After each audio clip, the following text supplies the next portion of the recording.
Interactive mediums can be an effective tool for education. I learned a heck of a lot more about arithmetic and basic algebra from Math Blasters than I did in class for a while because it made learning math kind of fun. It's easy to think that interactivity and education should be able to go hand in hand. It's more fun than flashcards, and keeping it fun keeps one interested. But it doesn't always work out. This is one such example from the Mario's Discovery series of video games. It's Mario's Time Machine on the Super Nintendo. Here's the skinny on the plot. Bowser and his cunning Koopas have developed a giant time machine called the Timulator and have gone back in time and stolen several artifacts from various points in history.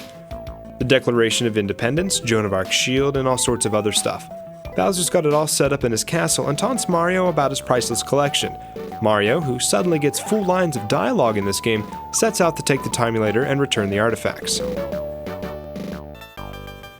You pick an item, call down the Timulator yourself, input your location and time, and surf the fabrics of time in a very boring sequence to return the artifact to its rightful owner.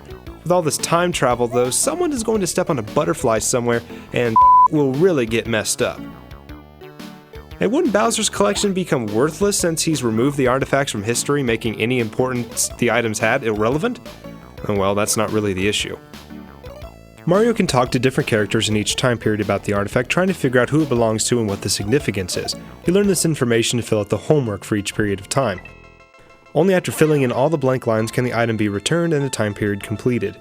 It's kind of easy for someone like me who has had a bit of an education to get these right without questioning the townsfolk, which means you can skip meeting the characters, but for a child they will need to talk to each person, learn a little bit, then trade some of the other important items to other characters and learn a little bit more.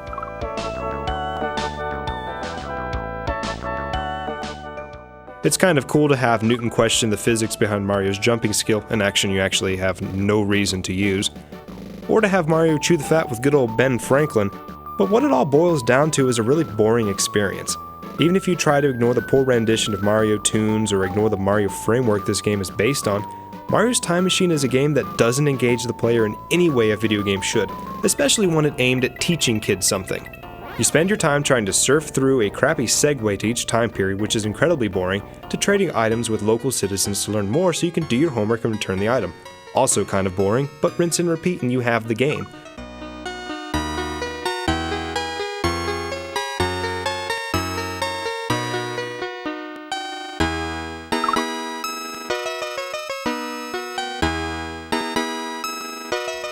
Mario's Time Machine is a game that only got played because Mario was in it, doping kids like me into renting it back in the day. Mario's Time Machine is better than Mario is Missing, I think, but it's really a game you shouldn't waste your time with. Now, if you excuse me, I'm going to get my Timulator, whatever it's called, and find the guys who made this.